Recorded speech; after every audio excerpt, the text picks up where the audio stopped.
இன்றைக்கு நிறைய பெற்றோர்கள் அடியேன் ஜோதிடராக இருக்கிறதுனால அந்த பெண் குழந்தைகளுடைய ஜாதகத்தையும் ஆண் பசங்களுடைய ஜாதகத்தை எடுத்துக்கொண்டு வந்து பார்க்கிறார்கள்.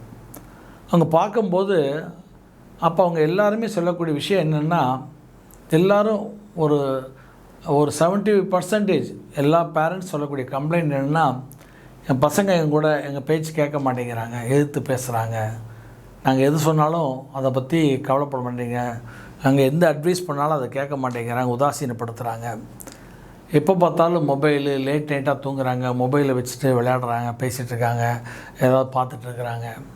இது மாதிரி அது மட்டும் கிடையாது, தவறான பழக்க வழக்கங்கள்லாம் இருக்கிறாங்க, தப்பான ஃப்ரெண்ட்ஸோடு சேர்கிறாங்க, அன்டைத்துக்கு வராங்க. இந்த மாதிரி நிறைய கம்ப்ளைண்ட்ஸை பேரண்ட்ஸ் எல்லாம் அடியன்ட்ட சொல்கிறாங்க. இப்போ அந்த காலத்தில் இதெல்லாம் நம்முடைய முன்னோர்கள், நம்முடைய வேதங்கள், சாஸ்திரங்கள் இதெல்லாம் கணிச்சு தான் அந்த பருவம் அடைஞ்ச உடனேயே பெண்களோ ஒரு ஆண்களோ அந்த பருவ காலத்தில் அவங்களுக்கு உடனடியாக திருமணங்களை செய்து வைத்தார்கள். தற்காலத்தில் சட்டத்திட்டங்கள் அதற்கு அனுமதி இல்லை. அது மட்டும் இல்லாமல் சட்டங்கள் 18 வயசுக்கு மேலே பெண்களுக்கும் 21 வயசுக்கு மேலே ஆண்களுக்கு அனுமதி கொடுத்தாலும் அந்த 18 வயசில் இந்த பெண்களுக்கு திருமணம் அந்த சட்டத்தினுடைய பிரகாரம் அவங்களுக்கு அந்த வயசில் திருமணம் பண்ணி வச்சான்னா கூட பிரச்சனைகள்லாம் வராது. ஆனால் இன்றைக்கி எல்லோரும் என்ன பண்ணுறான்னா, அந்த வெல் செட்டில்டு நல்ல ஒரு வாழ்க்கையில் செட்டில் ஆனது பிறகு கல்யாணம் பண்ணிக்கணும் அப்படிங்கிறதுனால இவங்க திருமணத்தை தள்ளி போடுறாங்க.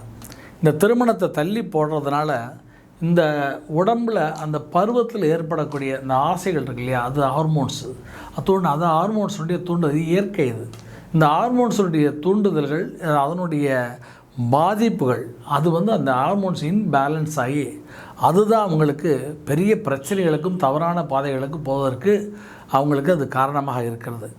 எனவே இந்த ஹார்மோன்ஸுடைய அந்த இன்பேலன்ஸ், அந்த பருவ மாற்றத்தினால் ஏற்படக்கூடிய அந்த ஒரு பிரச்சனைகள் இன்றைக்கு அந்த உரிய காலத்தில் திருமணம் பண்ணி வைக்காதனால இது அவர்களுக்கு பெரிய பிரச்சனையை கொடுக்குது. எனவே இன்றைக்கி பணம் தான் வாழ்க்கை என்கிற அடிப்படையில் நல்ல வேலை பண்ணி நிறைய சம்பாதிச்சு நல்ல வீடு காரெல்லாம் வாங்கி அதுக்கப்புறம் திருமணம் பண்ணி வைக்கும், அதுக்கப்புறம் தான் திருமணங்கிற ஒரு நிலையில் எல்லா பெண்களும் ஆண்களும் வர்றதுனால அதனால் வரக்கூடிய பிரச்சனைகள் அவருடைய வாழ்க்கையிலே அவர்களுடைய வாழ்க்கையை பெரிய பேர் இழப்புகளை அவர்களுக்கு கொடுத்து விடுகிறது.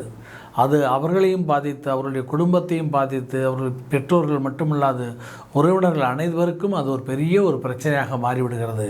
எனவே உரிய காலத்தில் பருவ காலத்திலே அவரவர்கள் அந்த திருமணத்தை பண்ணி வைத்தால் அவர்கள் வாழ்க்கை வளமாகவும் நலமாகவும் வாழலாம்.